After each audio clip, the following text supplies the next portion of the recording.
गुरुर्ब्रह्मा गुरुर्विष्णुः गुरुर्देवो महेश्वरः गुरुः साक्षात् परब्रह्म तस्मै श्री गुरवे శ్రోతలారా, అమృత రసపానము నచ్చిన వానికి ఏ రీతిని సమస్త రసపానములు నచ్చుటచే గలుగు ఆనందము లభించునో అదే రీతిని ఎవరి వలన నా వాంఛలన్నీ ఈడేరునో ఆ గురుదేవునకు నేను మాటి మాటికి నమస్కరించి నా జన్మ విముక్తిని పొందదగాకాయని మన వెంకట్రాములు చెబుతున్నారు, విన్నవిస్తున్నారు. వినగలరు.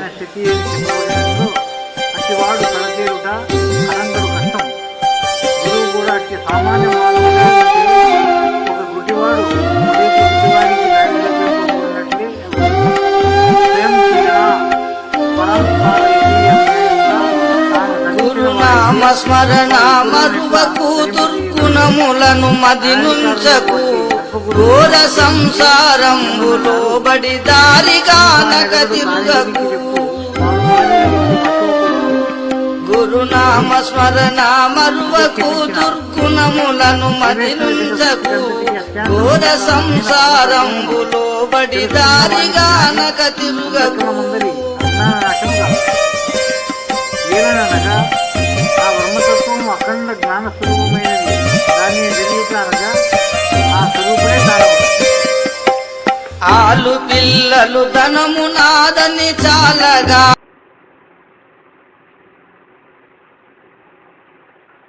అప్పుడు కానీ మూల అజ్ఞానం తొలగి సర్వ సందేహ రాహిత్యం కాదు. ఏక విజ్ఞానేన సర్వ విజ్ఞానం భవతి యజ్ఞాతేన నిహ్యభ్యోనహత్ జ్ఞాతవ్యమన్ శిష్యతే అని శృతి స్మృతులు ఏ ఆత్మను గురించి చెబుతున్నవో అట్టి ఆత్మస్వరూపమును ఎరిగినవాడు, పంచదారను ఎరిగి ఉన్నవాడు, పంచదారతో చేయబడిన సకల వస్తువులను ఎరుగగలిగిన విధంగా సర్వం కల్విదం బ్రహ్మ బ్రాహ్మణం నమ్కించిన అను అనుభవ జ్ఞానమును చెంది సర్వ సందేహ రాహిత్యమును పొందగలడు.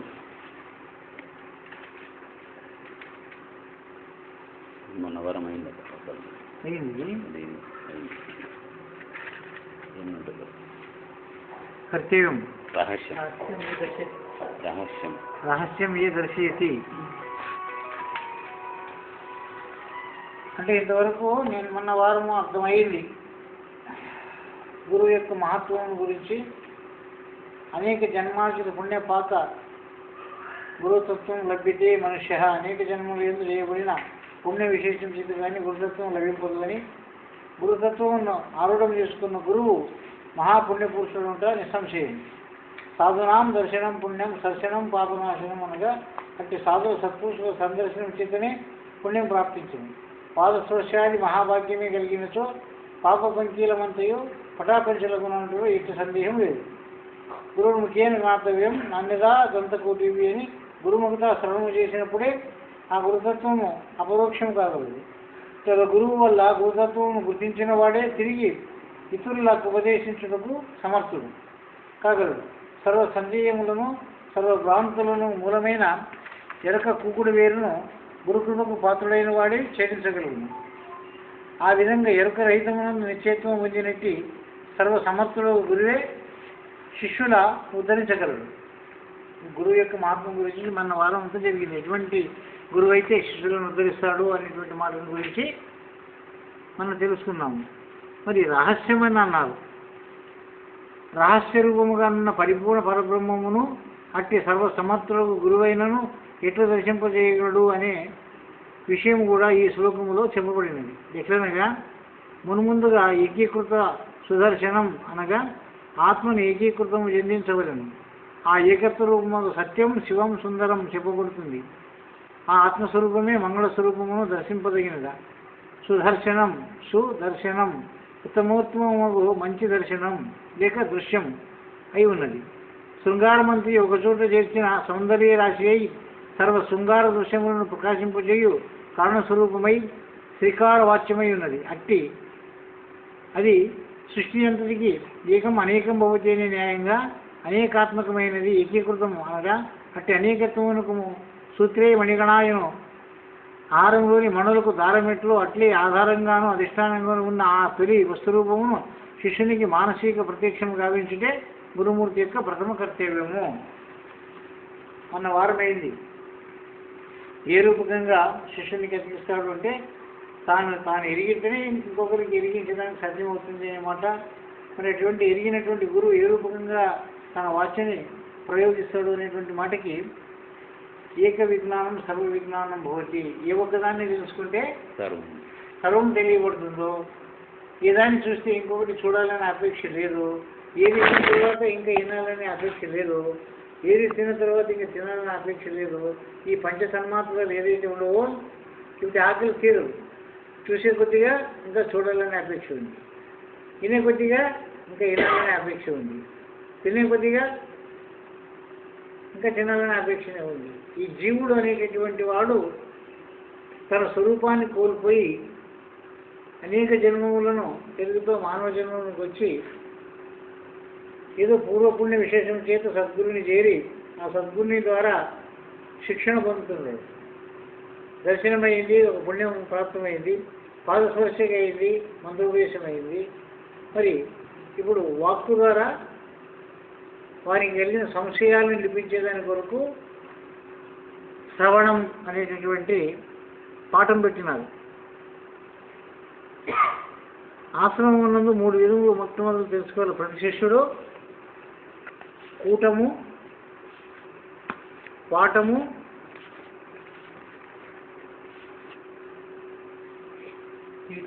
పీఠము, కూటము, పాఠము. ఒక పీఠం ఉండాలి అంటే ఒక ఆశ్రమం ఏర్పాటు, పీఠం, ఒక గురు పరంపర అనేటువంటి ఒక పీఠం ఉండాలి. ఉంది పీఠం. పీఠం ఉండిన తర్వాత దీనికి కూటం ఉండాలి. కూటం అంటే కూడిక ఉండాలి. గురువుకి శిష్యునికి కూడిక ఉండాలి. మరి గురు శిష్యులకు కూడికనే లేకుండా కొందరు ఊరికే నెట్టిమే చేపెడితే అయిపోయి పరిపూర్ణం అవుతుంది అని చెప్తే పరిపూర్ణం అవుతుందే. తాళికి అంటించి నంబర్ అంటించేసి అయిపోయా నేను పాస్ అవుతుందంటే అవుతుందే. అది పాఠము కూడా చేయాలి. పీఠం ఉండిన తర్వాత కూటం ఉండాల, కూటం ఉండిన తర్వాత పాఠం ఉండాల. పాఠం అంటే విచారణ ఉండాల. ఎప్పుడైతే గురువు ఆ విచారణ ద్వారా వారికి కలిగిన సంశయాలన్నీ నివారణ చేసుకుంటూ పోతుంది. అందుకొరకే గురువులు ఒక మాట చెప్పినాడు శిష్యులకి: ఏ సంశయము నీ మధ్యలో దాచక. ఇది సంశయం వచ్చిందో అది దాచిపెట్టుకోవద్దు, రాసిపెట్టుకో విద్య వస్తే, లేక జ్ఞప్తి పెట్టుకొని గురువు దగ్గర అడిగి ఆ సంశయాన్ని నివారణ చేసుకో. ఒకవేళ ఆ నివారణ కాకుండా సంశయం మిలిగిందనుకో మరి అనేక జన్మాలకి కారణం అవుతుంది. అందుకే మరి ఎప్పుడు జన్మ రహితం అవుతుంది అంటే ఎప్పుడు నీకు సంశయం లేదు అప్పుడే జన్మ రహితం. ఎప్పుడు నీకు ఇంకేమి చూడాలనిపించదో అప్పుడే జన్మ రహితం. ఏమి వినాలనిపించదో అప్పుడే జన్మ రహితం. అయితే ఆ పద్ధతిగా నీవు మలగాలంటే ఏం చేయాలి? గురుకృపకి పాత్రులు కావాలని మొట్టమొదటినే ఆదేశించినాను. గురువాజ్ఞానుసారంగానే నడుస్తానని ప్రమాణం చేసినాను. గురువాక్యంని పాలిస్తాను అని. మరి ధ్యానంలో ఏ దేవుణ్ణి ఏ దయ్యంని ఉంచుకోరు, కేవలము గురువుని మాత్రమే ఉంచుకుంటానని చెప్పి పుస్తకంలో చెప్పినారు. ధ్యానములో గురుమూర్తి, మంత్రములో గురువాక్యము అన్నారు. గురువాక్యం అంటే ఏమి? గురువు ఏమి ఆదేశిస్తున్నాడో ఆ మాటని నడవడమే మంత్రం. కానీ ఊకే గుడ్డి తిరిగినట్లు గానం తిరిగినట్లు తిరగడం కానీ పలుకుంటూ ఉండడం కానీ కూడా అది మంత్రం కాదు. అది మననం కొరకు చెప్పినటువంటి మాట. ఎందుకు? శ్రవణమైనటువంటి దానిని మననం చేస్తే అది నిధిగా మారుతుంది, నీ ధ్యాసలో మిలుగుతుంది. ఆ మంత్రం ఎప్పుడు కావాలి అప్పుడు నీకు జ్ఞప్తికి వస్తుంది. పదే పదే రామకోట రాసినట్లు రాసుకుంటూ కానీ గురువే అనుకుంటూ ఉండడం కానీ కాదు. మరి ఏమి గురువాక్యం అంటే? గురు నిర్ణయ ఆత్మజ్ఞానం కలిగినటువంటి వాడు గురుడు ఏం నిర్ణయించినాడో ఆ పద్ధతికి నాడు, అది తప్ప ఇంకొకటి పద్ధతి ఉండకూడదు. అచల పరిపూర్ణ ప్రబోధి యందు జాగ్రత్త అవస్థ ఎందు కలిగినటువంటి సంకల్పముల రీతిగా ఉండకూడదు. స్వప్నావస్థ ఎందు కలిగినటువంటి రూపభేదం ఉండకూడదు. సుశుద్ధి ఎందు ఉండేటటువంటి తామసము ఉండకూడదు. మరి ఏముండాలా? గురుడు చూపించినటువంటి ఆత్మస్వరూప సందర్శనం మాత్రమే సర్వవ్యవహారంలో చేయాల. మరి ఆత్మ సందర్శనం తెలుసుకోవాలంటే ఆ ఆత్మ ఎట్లుందని నీకు తెలియదు కదా. మరి దాన్ని తెలుసుకోవాలంటే ఏం చేయాలి? ఆత్మస్వరూపం చెందినటువంటి వాని స్వరూపం ఉన్నందు నీవు పర్యవసానం పొందాల. ఎవడైతే ఆత్మస్వరూపం చెందినాడో వాని స్వరూపమునందు వాని వెంట నువ్వు పోతే ఆ స్వరూపాన్ని నీవు తెలుసుకుంటావు. వాడిని విడిచిపెట్టిపోతే నువ్వు ఎన్ని మూర్తులని నువ్వు స్మరించినప్పటికైనా నీవు ఆత్మస్వరూపాన్ని నువ్వు తెలుసుకోలేవు అనేటువంటి దాన్ని మొట్టమొదటిని శిష్యునికి మానసిక ప్రత్యక్షము గావించుట అన్నారు. మానసిక అంటే నీ మనసుకు మొదలు అది నాటల. ఏదో ఒక విషయం మన మనసుకు వచ్చిందంటే పదే మన జ్ఞప్తికి వస్తుంది, అదే కనపడుతుంది. ఒక స్త్రీ మీద వ్యామోహం చెందినటువంటి వారికి ఎన్ని పనులు చేసుకుంటూ ఉండినప్పటికైనా వాడికి ఏం కనపడుతుంది? అంటే వాడు వ్యవహారం చేయడా? ఆ పిల్ల మీద మనసు పెట్టుకుని ఉన్నాడు, మరి సంసారం చేయడానికి పెళ్ళంతానా, మరి ఇంట్లో వ్యవహారములు చేయడా, అంగడికి పోయాడా, మరి అన్ని వ్యవహారములు చేస్తుంటే కూడా వాళ్ళ మనసులో దాగి ఉండేటువంటి విషయం ఏమి? మరి లక్ష మంది ఏది దాగి ఉందో దాని మీదనే వాడు ఉంటాడు. కానీ ఇవి ఎన్ని వ్యవహారములు చేసినా కూడా బాటసారి లక్షణంగా ఉంటాయి. అంతలో ఏ దాని మీద వాడు కేంద్రీకృతమై ఉండడో అది ఇస్రాయి గుంజ ఉన్నట్లే, అది అప్పుడు ఇంక తిప్పుతూనే ఉంటుంది. ఆ గుంజ లేకుండా తిరుగుడు. ఇది బయట గుంజ, కింద ఉండినటువంటి రాయి అది అచలం అన్నారు, మీద ఉండేటటువంటి రాయిని ఎరక అన్నారు. ఈ ఎరక పరిపూర్ణంగా మధ్యన నేను అనేటటువంటిది కూటం, అంటే దాని ఏమంటారు బొడ్డు, గుర్తు. ఆ గుర్తు ఉంటేనే రసం ఇసరా అక్కడ ఇక్కడ పోకుండా తిరుగుతుంది, గుర్తు సుత్త తిరుగుతుంది. ఆ గుర్తుకి ఏం తీసేస్తే టిఫిన్కినే రాదు అసలు. ఆ గుర్తు పోతే తిరుగుతుంది మళ్ళా. మరి ఈ జన్మానికి వచ్చేదానికి కూడా ఒక గుర్తు ఉంది. ఆ గుర్తు పోతే మళ్ళీ ఇది మళ్ళీ తిరగదు. ఇంకా ఆ గుర్తున్నంతవరకు తిరుగుతుంది. ఇప్పుడు నీకు కూడా దుఃఖం ఎంతవరకు ఉండదంటే నీకు గుర్తున్నంతవరకు దుఃఖం ఉంటుంది. నీకు జ్ఞప్తి చేసుకుంటే దుఃఖం వస్తుంది. మనిషి పెడితే ఒక మనిషిని నిన్ను అవమానపరిచినాడు అని చెప్పి నీవు బాధపడుతుంటావు కదా, అది పదే జ్ఞప్తి తెచ్చుకున్నట్లు గుర్తు తెచ్చుకున్నట్లు ఇంత బాధనే అవుతుంది. కానీ సంతోషంగా ఎప్పుడు అవుతుంది సంతోషం అంటే ఆ గుర్తుని మర్చిపెడితే అవుతుంది. మర్చిపెట్టాలంటే ఒక మర్చిపెడుతుంది ఇది, మరి ఎట్లా మర్చిపెట్టాలా? ఆ గుర్తుని ఎట్లా మర్చిపెట్టాలా? నన్ను ఎంత వేసిన మాట్లాడాడు సత్యవరకు అది గుర్తుపోతుంది. ఏదైనా మనం చెడు చేసినటువంటిది కూడా సత్యవరకు మనకి గుర్తుపోతుంది. మరి అది ఏం చేసిపోతుంది? పూజ చేసిపోతుందా గుర్తు? ధ్యానం చేసిపోతుందా? తపస్సు చేసిపోతుంది? ఏం చేసిపోతుందా గుర్తు? అది గురుమూర్తి యొక్క కృపచేతనే పోతుంది. అందుకే గురుకరుణ అనేటటువంటి దాని ద్వారానే అది పోతుంది. మరి గురుకరుణకి ఏ రూపంగా మనం ఆచరిస్తే గురుకరుణ కలుగుతుంది? సర్వకాల సర్వావస్థల యందు సర్వము సద్గురుడే అనేటటువంటి అఖండాత్మ జ్ఞానం నీకు కలగల్లా. అఖండాత్మ జ్ఞానం అని ఎందుకన్నారు అంటే ఆ ఒక్క ఆత్మని అన్నింటి యందు ఉంది. సర్వజీవుల యందు, సకల దేశముల యందు, సమస్త వస్తువుల యందు నిండి నిబిడీకృతమై ముళ్ళు కూర్చొని కూడా సందు లేకుండా నిండుకొని ఉండేది. మరి అది అఖండ వస్తువు నీకు దర్శించినప్పుడు, ఆ అఖండ వస్తు స్వరూపమే నీకు చెందినప్పుడు ఇంకా నిన్ను ఎవడు అన్నాడనే గుర్తు నీకేముంటుంది? ఎవరిని తిన్నాడనే గుర్తు నీకేముంటుంది? ఎవరు షెల్టర్ చేస్తావు అక్కడ? ఏదైనా చేస్తున్నావంటే నీకు నీవే చేసుకుంటుండవు. ఇస్తున్నావంటే అది నీకు నీవే ఇచ్చుకుంటుండవు. నాశనం చేస్తుండవు అంటే అది నిన్ను నీవే నాశనం చేసుకుంటుండవు. అందుకే ఎవరు నేను ఉద్ధరిస్తుండను అంటే మరి ఎవరు లేడు, నిన్ను నీవే ఉద్ధరించుకుంటుండవు. ఎందుకంటే రెండు వస్తువులు ఉంటే ఒకదాన్ని ఉద్ధరించింది అని మాట వస్తుంది. ఇప్పుడు నీకేం కనపడుతుంది? రెండు వస్తువులు కనపడుతుంది. ఏమి? ఆయన గురువు, నేను శిష్యుడు అనేటటువంటి రెండు గుర్తులు ఉన్నాయి. గురువుకేముండదు. గురువుకేముంది గుర్తు? తెలియదు. గురువుకి రెండు లేవు. నేనే, అది కూడా నేనే. ఇన్ని రూపములతో ఉండినటువంటిది కూడా నేనే. అదే విశ్వరూప సందర్శనం. అందుకే సర్వమునందు తనను, తన యందు సర్వము దర్శించుట జ్ఞానము అన్నారు. మరి ఏంటి జ్ఞానం అంటే? ఎక్కువ మాట్లాడితే జ్ఞానమా? ఎక్కువ చదువుకుంటే జ్ఞానమా? ఏంటి జ్ఞానం అంటే? సమతా స్థాయి చెందటం ఆత్మజ్ఞానం అన్నారు. ఆత్మజ్ఞానం అంటే ఆత్మయే తానైపోవడమే ఆత్మజ్ఞానం. ఆత్మకు తాను అన్యంగా ఉండడమే అజ్ఞానం. ఆత్మకి అన్యంగా ఉండడమే అజ్ఞానం. ఇప్పుడు మనకి ఏం కనపడుతుంది? ఏకం కనపడదు, అన్యంగానే కనపడుతుంది. ఎందుకు కనపడుతుంది అన్యంగా? ఒక ఆత్మని అనేక రూపములతో ప్రతిఫలించింది. అనేక రూపములతో ప్రతిఫలించడానికి కారణము ఒక ఉపమానం చెప్తారు. ఒక అర్థం ఉంది, ఒకటే. అది మీరు చూసుకున్నప్పుడు కూడా అది ఒకటే రూపంలో కనపడింది. పళ్ళను పలి కింద పడింది. అవి ఎన్ని ముక్కలేదో అన్ని ముక్కలేని నీ స్వరూపమే కనపడుతూ ఉంది. దీనికి ఆత్మస్వరూపానికి కొన్ని ఉపమానాలు ఇచ్చినారు. 100 కడవలు పెట్టి ఒక చంద్రుని బింబము అన్ని కడవలలో పడిందే, ఒక కడవలనే పడిందే. అక్కడ ఉండింది ఒకటే, ఇన్ని ఉండవే. చెప్పు రమేష్, ఇప్పుడు ఇన్ని బింబాలు ఉండవే, ఒక బింబమేనా? ఒకటినా? మరి ఒక ఆత్మనే ఇన్ని జీవుల ఎందు ఉండేటటువంటి బింబములంతయో ప్రతిబింబ రూపకరణములు కనవచ్చు వెయ్యారా కట్టుబడదు సెల్ఫనిచ్చును తన్నుత సెలవనీరు. అది తెలుసుంటుండే ఆ బింబము నేనే ఇంకన్నింటి ఎందు ఉండాలని తెలుసుంటుండే.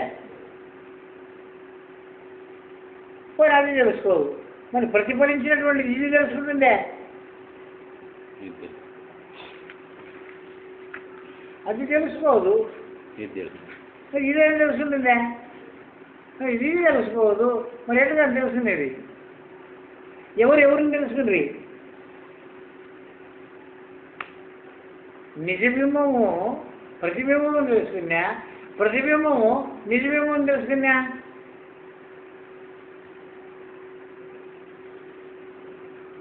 అంటే బోధ కొరకు చెప్పవలసిన మాట ఏమి అంటే, నిజబింబమే ప్రతిబింబం తెలుసుకుంటుంది. నేనే గుర్తించింది, అది ప్రతిఫలించింది కదా. అక్కడ ప్రతిఫలించినటువంటిది నేనేనా? అన్నింటి ఎందుకు ప్రతిఫలించింది కూడా నేనేనా? ఆ నేనే సర్వమై ఉండినప్పుడు ఆ నేనుకు ఈ నేను మూలమై ఉంది. ఈ నేను లేకుంటే ఆ నేను తెలియదు. పోనీ నేను లేకుంటే నేను తెలియదు, నేను లేకుంటే నేను తెలుసుదే. ఇప్పుడు నేనులన్నీ అందరూ పుట్టి పెరిగి చచ్చిపోయింది, నేను పోయిండవు కదా. మరి నేను తెలుసుకుంటుందే. నేను ఎరిగే రూపాయి నేనుని, నేను ఎరిగే రూపాయి నేనుని. మరి ఎప్పుడు ఎరిగింది ఇది? నేను మేనుల కూటమే నేను బొమ్మల గుర్తురా అన్నారు. ఈ నేను ఇది నేను విచారణ చేసినప్పుడు ఇది నేను, అది నేను, నేను నేను నేను నేను. ఇది వదిలితే అది నేను అవుతుంది, అది వదిలితే ఇది నేను అవుతుంది. ఎందుకో అదే ఇది అయ్యింది కాబట్టి. విషయం అర్థమవుతుందా? నేను నాకి నేను నేను అది నేను నేను నేను నేను నేను నేను మేనుల గుర్తు. ఈ అంతఃకరణ నుండి గుర్తులు ఏర్పడినవి, పాపపుణ్యము గుర్తులు ఏర్పడినవి. ఎందుకు ఏర్పడినవి? అనేకముగా కలిసి భ్రమ చెందినది. దీనికి ఒక ఉపమానం ఇచ్చినారు. ఒక కుక్క ఆత్మజ్ఞానం కలిగించేటప్పుడు వస్తుని చూపి అంటే చూపినికి రాను కాబట్టి అద్దాల మాలలో ఒక కుక్కని తెచ్చి ఇచ్చినారంట. కుక్కని తెచ్చి ఏం చేస్తున్నారు? కుక్క పని ఏమి ఎందుకు వదులుతుంది? అది బేర కుక్కలు కనపడుతుంది. దానికి 1000 కుక్కలు కనపడుతున్నాయి. ఆ కుక్కలు చూసి వదులుతుంది వదులుతుంది వదులుతుంది వదులుతుంది. ఎప్పుడు అవుతుంది అది? ఆ కుక్కలు చూసినప్పుడల్లా దాన్ని వదిలేదే కానీ ఊరుకోలేదు. ఆ అద్దములు తొంగి చూసరికి ఎన్నో కుక్కలు. అద్దములు తొంగి చూడుకుంటే ఆ కుక్క చూస్తే అనేకమైన కుక్కలు ఉన్నాయి. ఇప్పుడు ఆ కుక్కలు చూసి ఏం చేస్తుంది? ఇది వదిలేదే వదిలి ఏమవుతుంది? లాస్ట్కి గుద్దలు చచ్చిపోతుంది. మరి ఈడు కూడా ఏం చేస్తున్నాడు? ఇవన్నీ భ్రమ కలిగి ఏమైతే లేదు. స్వరూపం అనేది మనకి తెలియనంత వరకు వాడు ఈడు అది ఇది అనేటువంటి భ్రమలోనే మునిగిపోతున్నాడా, అది కూడా నేనే అనేటటువంటి అఖండాత్మజ్ఞానం పొందుతాడా? అయితే మరి అది నీవైతే కూడా అజ్ఞానం అవుతుందంటే మరి ఇంక వేరే ఇక్కడ ఏం వస్తువు లేనప్పుడు ఒకటే వస్తువు ఉన్నప్పుడు ఇన్ని వ్యవహారాలు ఎందుకు అనేటువంటి మాట వస్తుంది కదా, వస్తుంది కదా. సరే, ఇప్పుడు ఈ శరీరంలో ఎందు నీ ఒక్కడవేనా ఇన్ని ఇంద్రియములు ఇన్ని అధిష్టానాలు ఉండరా? మీరు సాంగ్యం నేర్చినారా? నేర్చి మీకు అనుభవం అవుతుంది ఎక్కడ సార్, అందుకే కొట్టుకుంటారు పెద్దలు. ఎటు వస్తు నిశ్చయం కావాలంటే ఈ శరీరము ఒకటే, కళ్ళు స్వరూపం చూస్తుంది, చెవులు శబ్దం వింటుంది, ముక్కు వాసన గుర్తెరుగుతుంది, నాలుగు రుచిని చూసింది, చర్మం స్పర్శన ఎరిగింది, గుయ్యం ఆనందించింది, గురు విసర్జించింది. ఇవన్నీ పనులు జరిగినావు కదా. పంచప్రాణం చెప్పినారు. ప్రాణం ఒకటే ఐదా? ప్రాణము ఒకటే ఐదా?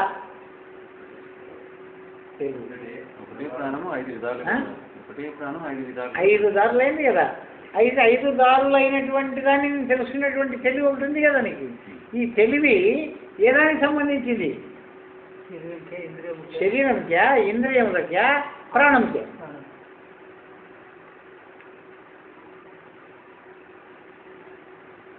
చెప్పండి. అందుకే వస్తు నిశ్చయం కావాలంటే పదార్థ విజ్ఞానం పొందడం వల్ల ఇది ఏకత్వం కలిగించిన తర్వాత ఆత్మీయ మహారహస్యంగా ఉంది, నీ ఎదుటనే ఉంది. అందుకే పెద్దలంటే వద్దనే ఉందిరా, గుర్తుకున్న కనపడదు అన్న. ఏముంది వద్దన? ప్రతివాడు అంటున్నాడు దేవుడు ఏడు అంత మనలోనే ఉన్నాడు. ఏడు మనలోనే ఎట్లున్నాడు, మనలోనే మనం ఎట్లున్నాడు, వాడు ఎట్లున్నాడు. విచారం చేయాలా లేదా? ఉండడం లేదు, మనకు ఉండడం లేదు. దేవుడు ప్రతివాడు చెప్తున్నాడు దేవుడు మనతో. అది అంత రాయి, అది గుడి మనం కట్టింది, ఇల్లు మనం కట్టింది, ఇవన్నీ మనం చేసినటువంటివే. భగవంతుడు మనలోనున్నాడు. మరి మనం ఎట్లున్నాము, మనలోను వాడు ఎట్లున్నాడు?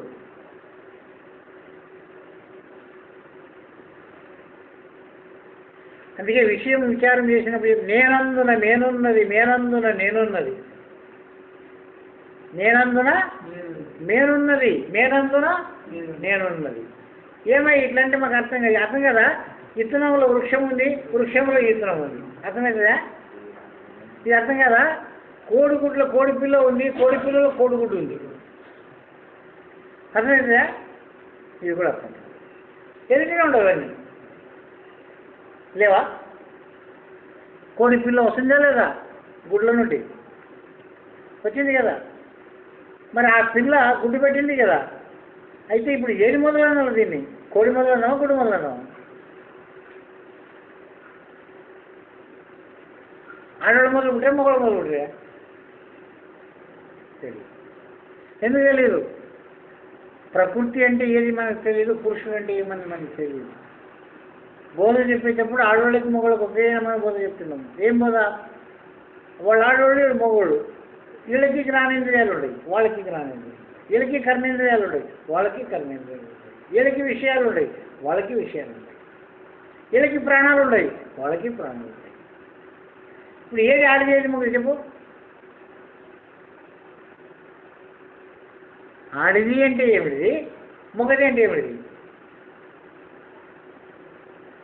అందుకే సాంఖ్యం నేను నేర్చుంటే నేను నిన్ను అడగడానికి వస్తాను. నేను నేర్చలేవు కాబట్టి నీకు అడగడానికి రాదు. జ్ఞానేంద్రియములు అంటే ఏమి, అంతరేంద్రియములు అంటే ఏమి, ప్రాణేంద్రియములు అంటే ఏమి, విషయేంద్రియములు అంటే ఏమి అని నేను విషయం చెప్తే మరి ఇవి అన్ని ఇంద్రియములు వాళ్ళకి ఉండదు, నీకు ఉండవు కదా. మరి దీనికి ఆడ ఏమి, మగ ఏమి? ఆకలి లేదా? ఉంది. కళ్ళు లేవా? చెవులు లేవా? ముక్కు లేదా? నోరు లేదా? చర్మం లేదా? సుఖం లేదా? దుఃఖం లేదా? ఏడుపు రాదా? కోపం రాదా? నీకెన్నో వస్తావు, అన్నీ వస్తుంది. మరి దీంట్లో అన్నీ వచ్చినటువంటి స్త్రీ ఏమిటిది? అన్నీ నిన్న పురుషుడు ఏమిటిది? ప్రకృతి పురుషుల యొక్క నిర్ణయమే కాలేదంటారు. అందుకే పురుషులందు పుణ్య పురుషులు వేరే. ఎవరు పుణ్య పురుషులు? నేను పురుషుడును, నేను మగోడును అని అనుకుంటున్నాడు కదా. వీడు కాదు పుణ్యపురుషుడు. దీనికి సంబంధమైన స్త్రీని ఎవడు ఎరిగినాడో వాడు పుణ్యపురుషుడు. ప్రకృతి పురుషులను ఎరిగిన వాడు పుణ్యపురుషుడు. అందుకొరికే ప్రకృతి ఆత్మ, ప్రకృతి ఆత్మ, పురుష ఆత్మ. ఆత్మ ఒకటేనా రెండా? మరి ప్రకృతి ఆత్మ అంటుండే పురుషాత్మ అంటుంది. రెండు ఆత్మలే ద్వయరూప పరిణామం ఎట్లా చెందింది అది? ఒక వస్తువే రెండు రూపములు ఎట్లయింది? ఆడది మొగది ఎట్లయింది అది ఆత్మ? అది రహస్యం. ఎట్లా కూడికి అయింది అది? ఎట్లా పుట్టించుకునింది ఇంతమందిని? ఇన్ని సృష్టి ఎంత ఎట్లయింది? ఒక్కటే బీజమందున లెక్కలేని జనితంబుకున్నట్లు మనోజన్య వాసంబున నకిల జగంబులాయి నీరీతి పరమాత్మ మాయ వలన. అప్పుడు ఆ పరమాత్మ అంటే ఎవరు? దాని మాయ అంటే ఏమిటిది? ఆ పరమాత్మ మాయ వలన ఈ సృష్టి ఎట్లా జరిగింది? ఎట్లా కలుస్తుంది?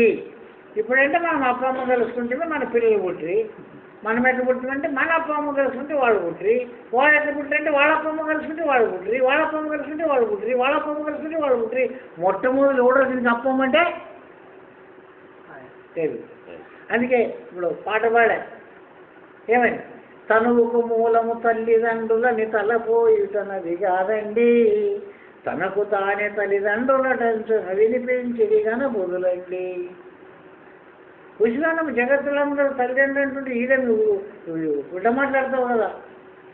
లేదురా, వాళ్ళ తల్లిదండ్రులు కర్తవ్యులమా అని అనుకుంటుండవు, కానీ వాళ్ళ ముఖాంతరంగానే వస్తుండవు, కానీ వాళ్ళ తల్లిదండ్రులు కాదు నీకు.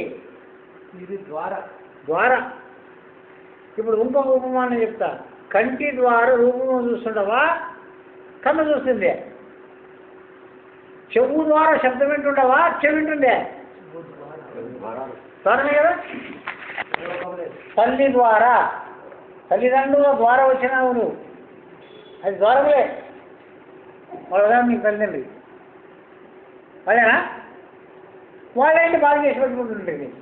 ఆడది కావాలంటే ఆడది చేసి పెట్టుకుంటుంది, మొగది కావాలంటే మొగది చేసి పెట్టుకుంటుండ్రి, సింగారం చేసి పెట్టుకుంటుండ్రి, చీముకు ఎందుకు కుడుతుండే, అనేక రోగములతో ఎందుకు కుడుతుండే, ఎందుకు కూడా చచ్చిపోతుండే. అది ఎంతగా వాళ్ళు చేసుకుంటుండ్రి. కానీ చేసుకున్నారు వాళ్ళు. నెప్పమేమో నిన్ను చేసినారా? పోనీలే, వాళ్ళకి తెలియదు. నీ కొడుకుని బిడ్డలు నీ చేసినావా? నా బిడ్డ, నా కొడుకు, నా బిడ్డ, నా కొడుకు అంటుండవు కదా. ఏం చేసినావు వాళ్ళకి? నువ్వు ఒక ముక్కు చేసినావా? ఒక ఇంటికి చేసినావా? మరి ఏది నీది? చెప్పు నాకు, చెప్పు ఏది నీది? నీ కొడుకు ఏది నీది? అంత కలిపి ఒకటి ముద్దని నా కొడుకు అంటుండు. ఇది నాది అంటుండవు. దాంట్లో ఒక వస్తువు ఉన్నంత వరకు అది నాదంటే, ఆ వస్తువు పక్కకి జరిగిందంటే నాది కాదు. కాదు, మట్టి పాలవుతుంది, మట్టిది, నాది కాదు. అవుతుందా? అట్లనే తల్లి గర్భము లోపల ఇంద్రియములు నీ విడవక మునుపు కూడా కొన్ని నీ చటాలకి ఎన్నో ఇంద్రియాలను పోగొట్టుకుంటావు. కాలువలు కలుపుకుంటావు, జలాగుంతలు కలుపుకుంటావు, ఎక్కడెక్కడన్నా పోగొట్టుకుంటావు. అది కూడా ఒక తల్లి గర్భం పెట్టుంటే ఒక రూపం ఒక వస్తువు అవుతుంది కదా. ఆ వస్తువు అయ్యింది కాబట్టి, అది కంటికి కనపడుతుంది కాబట్టి, అది నా కొడుకు కాబట్టి నాకు దుఃఖం వచ్చింది. మరి అది తలుపుని నాకు దుఃఖం వచ్చిందే? అవును, ఇది ప్రాణం కలిగినటువంటిది కదా. ఈ ధాతువు పరమాత్మ యొక్క ప్రసాద రూపము కదా. మరి దీనిని సద్వినియోగం చేయాలన్నా దుర్వినియోగం చేయాలనే జ్ఞానం కలిగిందే? ఎందుకు కలగలేదు అంటే అది నీవనేది నీకు తెలియదు కాబట్టి నీకు ఆ జ్ఞానం లేదు. స్వరూపం కోల్పోయినావు. నీవెవరో నీకే తెలియదు, నీవేం చేస్తుండవో అది నీకే తెలియదు. అటువంటి నీకు తెలియని దాన్ని నీకు తెలిపేదాము అన్నా. ఈ జోలి మానకు, యోగ సాధనములు ఎన్నో, ఆ జోలికి పోకు. కన్నులు విప్పి ముద్రలు ఎన్ని చూపుతురో వాటికి ఎన్ని రీతులో అన్నిటిని వదులు అంటున్నాడు గురు. ఏం చేయాలి? వదులుతావా? వదులు. ఎందుకు వదులు అంటే నీ తనముని నీవు పెట్టుకుని వ్యవహరిస్తుండవు, కానీ గురువాక్య పద్ధతికి నీవు ఆచరించడం సాధ్యముందే. భార్య దగ్గర నువ్వు వచ్చి కూడా గురువాక్యం ద్వారానే నువ్వు వ్యవహారం చేస్తుండవా? గురువాక్య పద్ధతిగానే నీ సంసారం చేస్తుండవా? గురువాక్య పద్ధతికి నీ వ్యవహారం చేస్తుండవా? గురువాక్య పద్ధతిగా నీ భోజనం చేస్తుండవా? గురువాక్య పద్ధతికే నీ జీవన యాత్ర నడుపుతావా?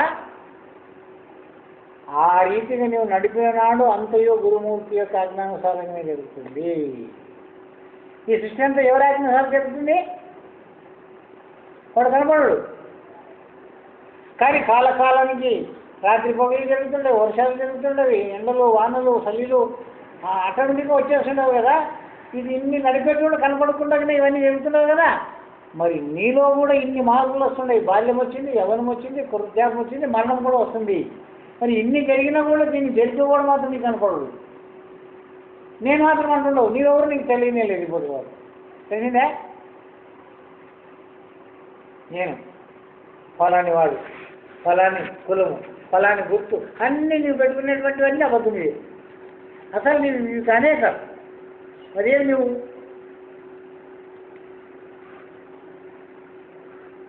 నేనెవరో నాకే తెలియదు, నీకేమి విన తెలుపుదు. ఒక ఆయన అడుగుతుండవు, నేనెవరో నాకే తెలియదు, నీకేమి విని చెప్పేది.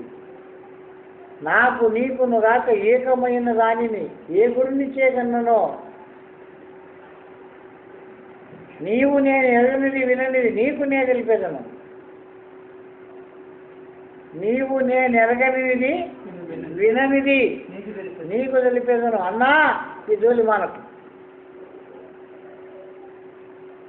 మరి అటువంటి నాకు తెలియనటువంటి దాన్ని నీకు తెలియనటువంటి దాన్ని నీవెట్లా తెలుపుతావు అనే మాటనే ఈ పరిపూర్ణము దర్శింపజేసేది ఎట్లా సాధ్యమో అనేటువంటి మాట ప్రశ్న చేస్తున్నాడు. రహస్యం ఏ దర్శయతి, గురువు తన శిష్యునికి రహస్యముగా ఉన్నదాన్ని దర్శింపజేయను. ఆత్మస్వరూపమే రహస్యముగా ఉన్నది, కానీ దానికంటేనూ గుహ్యాతి గుహ్యముగా పరిపూర్ణం ఉన్నది. ఇదే ఇంత రహస్యంగా ఉంది, ఇదే లేయడం లేదు. ఇంత రహస్యంగా ఉంది, మన ఎదుటనే ఉంది. మనం నిత్యం దానితోనే వ్యవహారం చేస్తున్నాం, కానీ దాన్ని తెలుసుకోవడం లేదు. మన వ్యవహారం అంతా దాంతోనే, మన వ్యాపారం దాంతోనే, మన సుఖ దుఃఖాలు దాంతోనే, మన సంసారం దాంతోనే, మన పారమార్థం దాంతోనే, మన పూజలు జపాలు దాంతోనే, మనం బొట్లను తీసుకునేది కూడా దాంతోనే, ముట్లు పుట్టేది కూడా దాంతోనే, ముట్లు పెరిగేది కూడా దాంతోనే, అన్ని దాంతోనే జరుగుతుంటాం కాబట్టి దాన్ని ఎరగలేదు. దీనిని అంటున్నాడు, యౌవనికి జనించు లోకము యౌవనిలో నుండి లీనమై. యౌవనికి జనించు, ఈ లోకం అంటే ఎవరు పుట్టిస్తున్నారు? యౌవనికి జనించు లోకము యౌవనిలో నుండి లీనమై. ఎవరిలో కాకుండా ఇదంతా ఎవ్వడు ఆధారం బయుండు జగమునకు మూలం దెవ్వడు నేనెవ్వడు అనుచను వెలిగి అనుదినంబు నేనెవ్వడు అనేటటువంటిది ఎవనికి ఎసగలుగుతుందో దానిని అన్వేషణం చేస్తాడు నిత్యం. దానిని ఏమిటి ఇదంతా ఏమి ఇట్లా పుడతారు, పెడతారు, చచ్చిపోతారు, ఇంత దుఃఖపడల్లా, బుక్కడు కూడికంత ఇన్ని బాధలు పడల్లా, ఇంతమందితో అనిపించుకున్నల్లా, ఇన్ని ఆశలు కలిగి ఏమేమో సంపాదించి పెట్టల్లా, ఇన్ని చేయబడినటువంటివి నేను తింటున్నానా, నేను అనుభవిస్తున్నానా, నేను ఆనందిస్తున్నానా? అంత లోపలనే నా యొక్క శరీరంలో అనేక రోగములు, అనేక బాధలు. భార్య సంతృప్తి పడుతుందా? సంతృప్తి చేసే శక్తి నాకు ఉందా? ఏమైపోయింది ఈ శరీరము? ఏం చేస్తున్నాను నేను? నిత్యం చేసే నా వ్యవహారం ఎటువంటిది, నా ఆచరణ ఎటువంటిది, నా మాట ఎటువంటిది, నా నడక ఎటువంటిది? దీనినే త్రికరణ శుద్ధి అని చెప్పిన తనువున, వాక్కున, మనసు. ఈ మూడే కలిస్తే అన్ని పనులు వ్యవహారాలు జరుగుతాయి. ఈ మూడు ఇస్తే వ్యవహారము లేదు, పారమార్థ్యము లేదు, ప్రపంచము లేదు. ఇటువంటి ఆత్మనే ఇంత రహస్యంగా ఉన్నప్పుడు, ఆత్మస్వరూపమే రహస్యంగా ఉన్నప్పుడు దానికంటే గుహ్యాతి గుహ్యంగా ఉన్నది అతి రహస్యం పట్టబోయేది. అది అతి రహస్యం అంటారు. చెప్పనీకి రాదు, శుభనీకి రాదు, అతి రహస్యం కానీ పట్టబోయేది. అందరి ఎదురునే ఉంది. చూపరానిది, దాన్ని చూపిస్తా అన్నాడు గురువు. చూపరానిది చూపించి కానీ ఉండదూచితివి కదా, ఇక ఏ ప్రతి తరచుకోకు. ఇదే గురువు. ఏం తరచదు, ఇంకొకటి ఉంది అని, ఇంకొకటి తెలుసుకున్నాలని, ఇంకొక గురువుని పోవాలని నీవు ఎన్ని కోట్ల జన్మాలు ఎత్తినా కూడా నువ్వు ఆ సంకల్పం చేయలేవు. ఆ స్థితికి వచ్చిన తర్వాత ఇంకొక గురువుని చేరాలని, ఇంకొకటి తెలుసుకున్నాలని లేదు. ఇది అంత్యం, లాస్ట్, ఫైనల్. అందుకే వాడిని పరిపూర్ణ గురువు అన్నాం. సంపూర్ణం, ఇంకా అయిపోయింది. ఇంకా అది నీకు తెలుసుకున్నాక నీకు సంశయం ఏముంది? నిన్ను నీవు ఎరిగినాక ఏ బ్రహ్మము ఏ ఆత్మని అంటుండవో దానిని నీకు ప్రత్యక్షంగా నీకు చూసినాక ఇంకేం కావాలని కోరుతావు? ఏమి సాధించాలని కోరుతావు? ఏమి పొందాలని కోరుతావు? ఇంతవరకు నువ్వు చేసుకుంటూ వచ్చినటువంటివన్నీ నువ్వు తెలియకనే చేసుకుంటూ వచ్చినావు. కానీ తెలుసుకుంటే ఏమి చేసేది? మాట లేనట్టి పోయిన మాట కలిగి అనుట వినుట మాయే కదప్ప. మాట మాయ అయితే మానేమో, మాటని మాట్లాడుకొని మానవాము. బోధ కూడా ఉత్తదే అనే మాటని మాట్లాడుకుందాం. నిజం దాన్ని అనుభవం తెచ్చుకుందాం. తెచ్చిన తర్వాత ఇదంతా ప్రపంచం అంతా అబద్ధమే, చూడడమే. అందరూ తెచ్చిపోతాం. కానీ ఎట్లా తెచ్చిపోతాము అనేటటువంటి దాన్ని తెలుసుకొని తెచ్చిపో. ఏమి తెలియకుండానే, బ్రహ్మము తెలియకుండానే, ఆత్మని తెలియకుండానే ఊహపోవల చేతి ఆ దేవుడు ఈ దేవుడు అనుకుంటూ పోతే నీ అంతరాత్మని నీవే మోసం చేసుకున్నవాడు అవుతావు. నేను ఎవరో మోసం చేస్తారో కాదు, నిన్ను నీవే మోసం చేసుకుంటుండవు. మరి అటువంటి నీ స్థితిని నీకు తెలిపినటువంటి గురుడే తల్లి తండ్రి సర్వమై ఉన్నాడు. వారికంటే ఇంకా మించినటువంటి వస్తువు లేదు. అందుకే హరిహర బ్రహ్మాదుల కంటే గురుడు అధికుడు. అందుకే శివుడు కూడా గురుగీతలో ఆ గురుని వందనం చేసి చెప్తున్నాను, పార్వతి ఏ గురుపుత్రుడైతే గురుని స్మరిస్తాడో నన్ను స్మరించినట్లే, ఎవడు గురువుకి చేస్తున్నాడో వాడు నాకు చేసినట్లే. మరి నాకు చేసి గురువు చేయకుంటే ఏమి చేసినా కూడా వ్యర్థమే.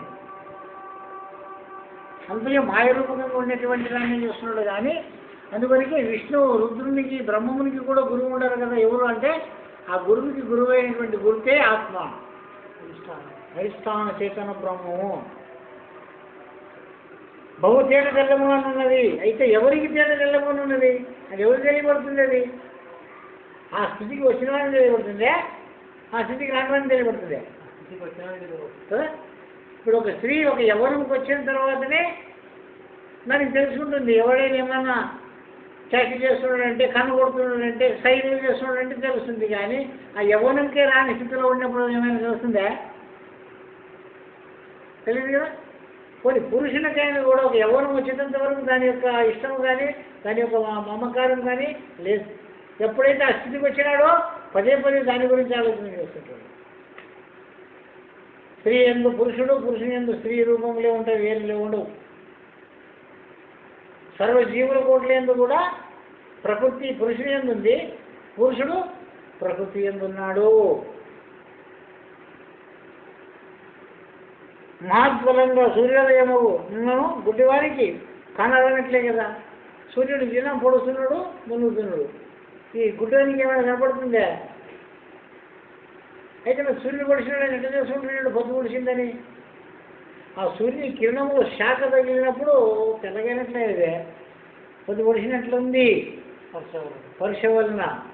మరి గుడ్డివాడు కూడా మధ్యాహ్నం అయిందని తెలుసుకుంటాడు. ఎట్లా తెలుసుకుంటాడు? ఆ వేడి ఎట్లంటే నెత్తి మీదకి వస్తుంది, దిగజారుతుంది అనే విషయంలో కూడా గుడ్డివాడు కూడా గమనిస్తాడు. కళ్ళు లేకపోయినా కూడా తెలుసుకుంటాడు కదా. మరి పరిపూర్ణాన్ని కూడా ఆరూపంగా తెలుసుకునేటువంటి ఒక యుక్తి ఉంది అన్నాను. రహస్యంగానే ఉన్నది. గురుకృప అనగా సుదర్శనం యొక్క దర్శనం సిద్ధించు. గురుకృప అంటే సుదర్శనము యొక్క దర్శనము సిద్ధించుతుంది. ఏ విష్ణుమూర్తి అయితే సుదర్శనాన్ని ఆజ్ఞ ఇచ్చి పంపించినాడంటే అది శిరస్సు తీసుకునే వస్తుంది. అది గురిపోయింది ఊకేటండి తీసినాడంటే అది పోయి దాన్ని తీసుకునే వస్తుంది. ఎటువంటి పరిస్థితులు కూడా ఆ చక్రం సుదర్శన చక్రం చూడడు. ఇది ఇస్తే అది ఖాళీ రాదు. మరి నీ సంకల్పం ఆరూపకంగా నీ చేసే సంకల్పం ఖాళీ అవుతుందే, అది ఖాళీ లేకుండా వస్తుంది. ఎవరు వాళ్ళకే సాధ్యం. ఎవరు సుదర్శనం నా సుదర్శనం నీకు పని కూడా నీ సుదర్శనం. అటువంటి సుదర్శనం దర్శనం అన్నారు. సుదర్శనం యొక్క దర్శనం సిద్ధించు అనగా ఆత్మస్వరూప సాక్షాత్కారం పొందినవాడు అట్టివానికి గురు సూచన మాత్రంగానే ఆ పరమ గోప్యము అపరోక్షం కాగలదు. ఆ స్థితికి వచ్చినటువంటి వానికి ఆ పద్ధతిగా గురుకృపకి పాత్రలై నడిచినటువంటి వానికి మాత్రమే అది వేద్యం అవుతుంది, కానీ అన్నిటా వేద్యం కాదు,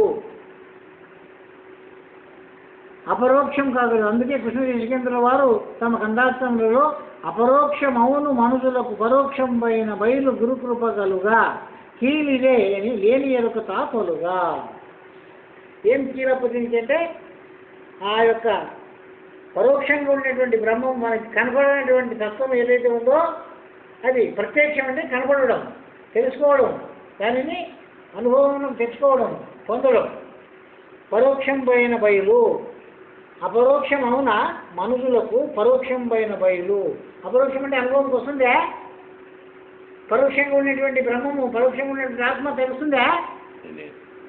అపరోక్షం అవునే మనుషులకు పరోక్షం పైన బయలు గురుకృప లేక, గురుకృప కలుగా కీలిదే లేని ఎరుక తొలగదు.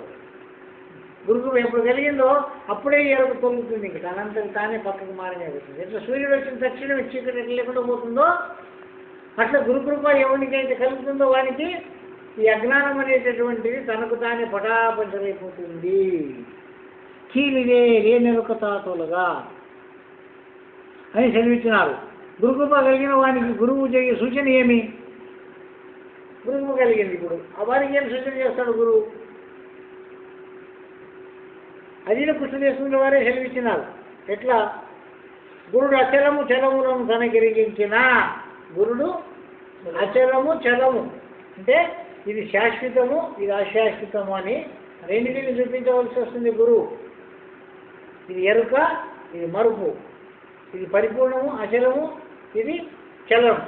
చలాచలములు రెండు గురుడు తనకెరిగించిన శిష్యుడు ఎరిగి ఎరుకై ఉండను. ఎప్పుడైనా తెలుసుకుంటాడో శ్రోతలారా, అమృత రసపానము నచ్చిన వానికి ఏ రీతిని సమస్త రసపానములు నచ్చుట చేయగలుగు ఆనందము లభించునో అదే రీతిని ఎవరి వలన నా వాంఛలన్నీ ఈడేరునో ఆ గురుదేవునకు నేను మాటి మాటికి నమస్కరించి నా జన్మ విముక్తిని పొందదగాకాయని మన వెంకట్రాములు చెబుతున్నారు, విన్నవిస్తూ ఉన్నారు, వినగలరు.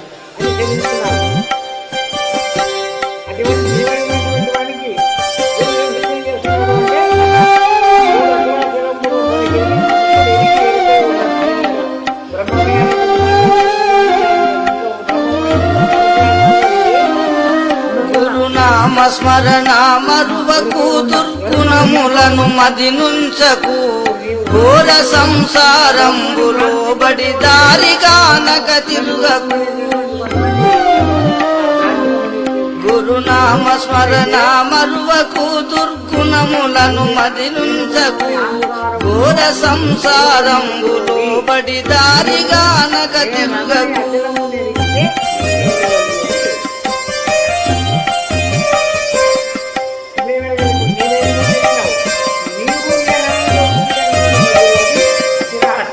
ఆలు పిల్లలు ధనము నాదని చాలగా.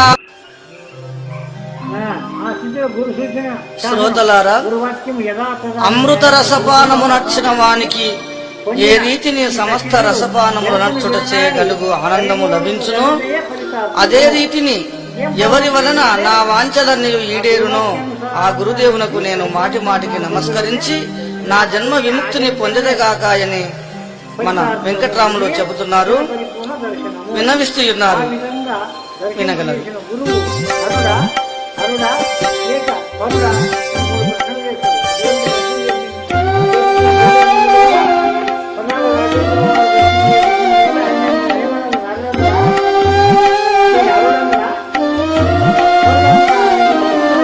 గురునామ స్మరణ మరువకు దుర్గుణములను మది నుంచకు ఘోర సంసారంబులో బడి దారిగానక తిరుగకు. గురునామ స్మరణ మరువకు దుర్గుణములను మది నుంచకు ఘోర సంసారంబులో బడి దారిగానక తిరుగకు.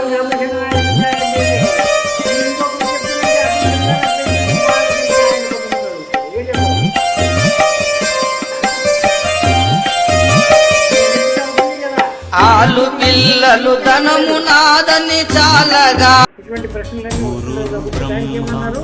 గురుర్విష్ణు శిష్యుడు ఎరుకను విడనాన్ని వైకుంఠం తండ్రి మహేశ్వర గురు సాక్షాత్ పరబ్రహ్మ తస్మై శ్రీ గురవే విషయం అది.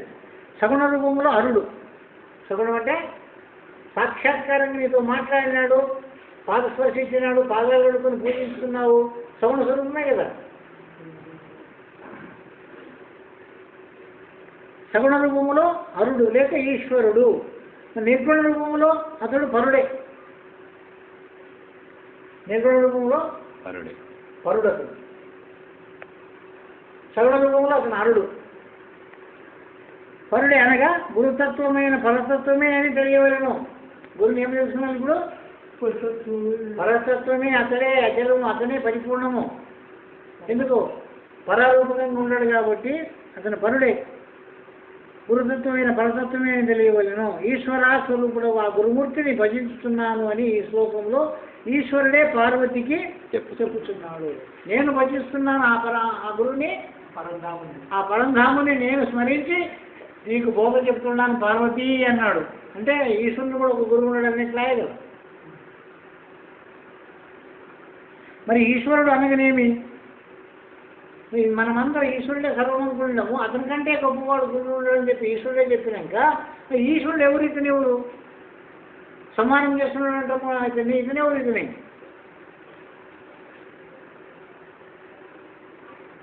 ఈశ్వరుడు అనగానేమి? షట్గుణ ఐశ్వర్యములు గలవాడు. ఈ ఐశ్వర్యములను ప్రసాదించడం వలన సుఖము కలిగించగలడు. షట్గుణ ఐశ్వర్యములు. షట్గుణములు అంటే 6 విధములైన సంపత్తులను ఇచ్చేటటువంటి వాడు. ఏమిటి 6 విధమైన సంపత్తులు? భూత రూపంగా చూస్తే పంచభూతాలకు సంబంధించినటువంటి, పృథ్వీభూత సంబంధమైనటువంటివి, జలభూత సంబంధమైనటువంటివి, అగ్నిభూత సంబంధమైనటువంటివి, వాయుభూత సంబంధమైనటువంటివి, ఆకాశభూత సంబంధమైనటువంటివి కాక ఆత్మరూప సంబంధమును కూడా అనుగ్రహించేటటువంటి వాడు కనుక షట్గుణైశ్వర్య సంపన్నుడు. ఆత్మానందం కలిగించేవాడు కనుక ఈశ్వరుడు అని. శం సుఖమును కరుడు కలిగించేవాడు కనుక శంకరుడు. శం అంటే సుఖము, కరుడు అంటే కలిగించేవాడు కనుక శంకరుడు అని పేరు పొందినవాడు. అతనికే సర్వమును లయము చేయవాడను అల్లుడని కూడా ఒక నామధేయము ఉంది. ఈశ్వరుడు శంకరుడు మాత్రమే కాక హరుడు కూడా నై ఉన్నాడన్నమాట. ఈ హరుడు అనగా సాక్షాత్కారమును కలిగించేవాడు, దానిని రైతపరిచేవాడు. దానిని కలిగించేవాడు వాడే, దాన్ని రైతపరిచేవాడు వాడే. ఇప్పుడు మనం ఏం తెలుసుకున్న గురువు ఎరుక యొక్క ఆత్మస్వరూపాన్ని నీకు దర్శింపజేసి దానిని రైతపరుస్తాడు. అది కూడా లేకుండా చేస్తాడు. ఉంటే రూపం ఇచ్చి మార్చుట, దానిని రైతపరిచి హరించి రహస్యమును దర్శింపజేయవాడు. దాని యొక్క రహస్యం అది ఎట్లా విధానాలన్నీ కూడా నీకు తెలియజేసి దర్శింపజేయవాడు కూడా అతడే. ఎరక స్వరూప స్థితిని ప్రసాదించుటకు, దానిని రైతపరచుటకు కూడా గురుడే సమర్థుడు. అట్టి ఈశ్వరుని అనగా అట్టి గురువును భజించున్నానని ఈశ్వరుడే చెప్పుకొని ఉన్నాడు. ఈ శ్లోకం నందరి రహస్యం అన్నది ఆత్మస్వరూపమునికి అన్వయం చేసి ఇతరులు చెప్తారు. ఈ రహస్యమైనటువంటి దాన్ని ఆత్మకాడికే, ఇంకా అక్కడ ఇంకొకటి ఏమి లేదు అనేటటువంటి మాటని చెప్పినారు. కాబట్టి కొన్ని తత్వాల్లో అసలు ఏమన్నారు అంటే, దొంగ గురువులకు అచలమున్నదని దోచకనే చెడిపోయిరండి. ఎందుకు దోచలేదు? అది ఆత్మని ఇంత రహస్యంగా ఉందని ఆత్మని గురించి అందరూ చెప్పినారు. అన్ని మతాల వారు, అన్ని ధర్మాల వారు ఆత్మ పరమాత్మకాడికే సమాప్తం చేసినారు. పరిపూర్ణులు ఏమన్నారు? మరి నేను పుట్టక మునుపు ఆ ఆత్మ పద్ధతిగానే ఉంది కదా, మరి ఆత్మ పద్ధతి ఉంటే నేను మళ్ళీ జన్మానికి వచ్చినాను కదా, వచ్చి మరి ఇప్పుడు నేను ఆత్మను తెలుసుకొని ఆత్మంగా ఐక్యమైపోతే మళ్ళీ నా జన్మంకి వస్తానా రానా? మోటిగా మాట్లాడు ప్రశ్న. నేను మొదలు ఆత్మస్వరూపుడినే కదా, ఆత్మస్వరూపం అయ్యే ఉండే ఆత్మ యొక్క స్వరూపం పోగొట్టుకొని జన్మాలకు వచ్చినాను. వచ్చి ఇక్కడ తెలుసుకున్నాను నా స్వరూపం ఇది కాదు, అది నా స్వరూపం అని తెలుసుకున్నాను. తెలుసుకొని అడిగి పోయినాను, దాంట్లో తెలిసినాను. అయితే నేను మళ్ళీ జగత్తులో మళ్ళీ వస్తున్నా రానా? ఇప్పుడు వస్తున్నప్పటి జన్మనం రైతుందని మాటకి అర్థమే లేకుండా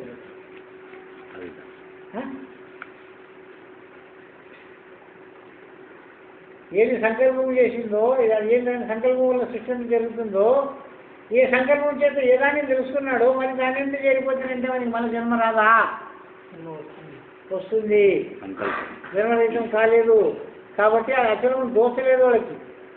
పరమాత్మనే సర్వస్వం అని పరమాత్మ అంటే ఐక్యమైపోయింది. ఆ పరమాత్మకి బోధనే పరిపూర్ణ బోధ. అందుకే అవతార పురుషులైనటువంటి వాళ్ళు కూడా ఎందుకు గురువుని చేరినారంటే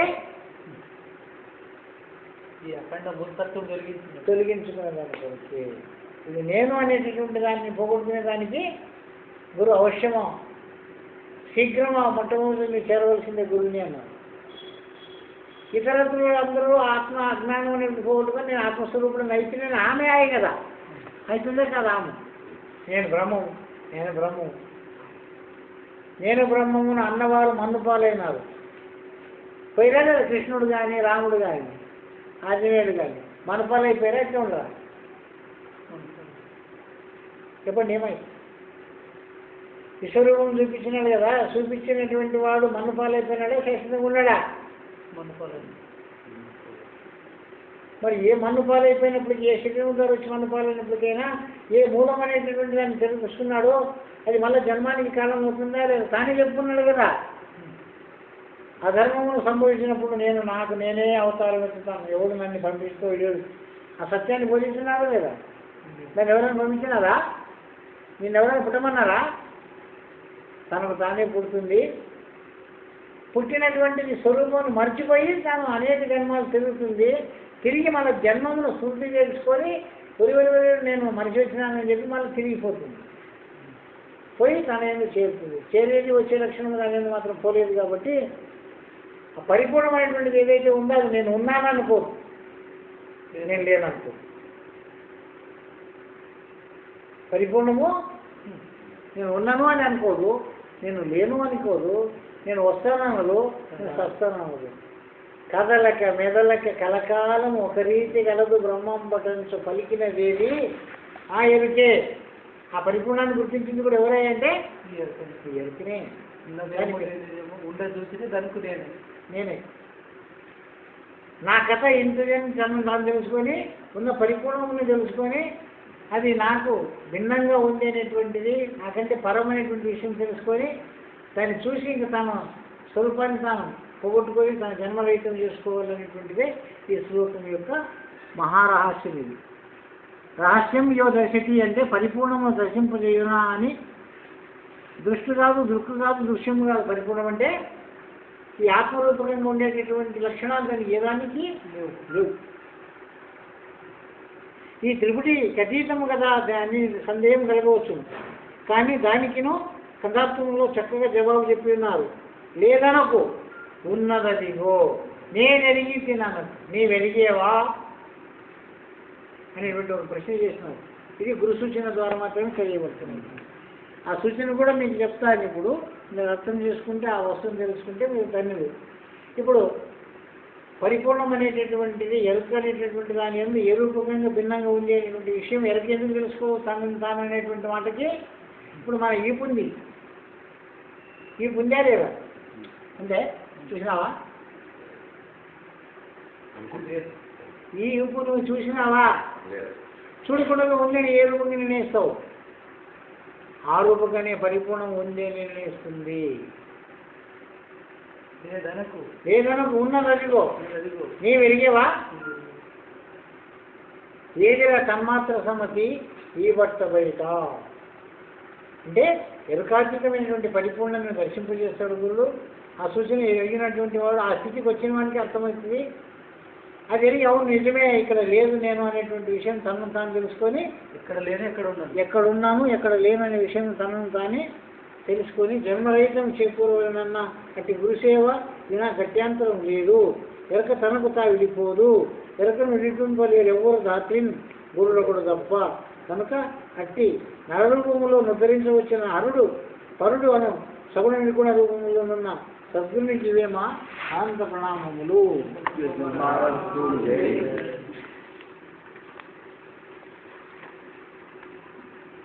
చూసే వాళ్ళకి ఇది మాటల వేదాంతం అనిపిస్తుంది, కానీ అది విషయం మీ అనుభవంకి వచ్చినప్పుడే దృఢమవుతుంది, అంతవరకు దృఢం కాదు.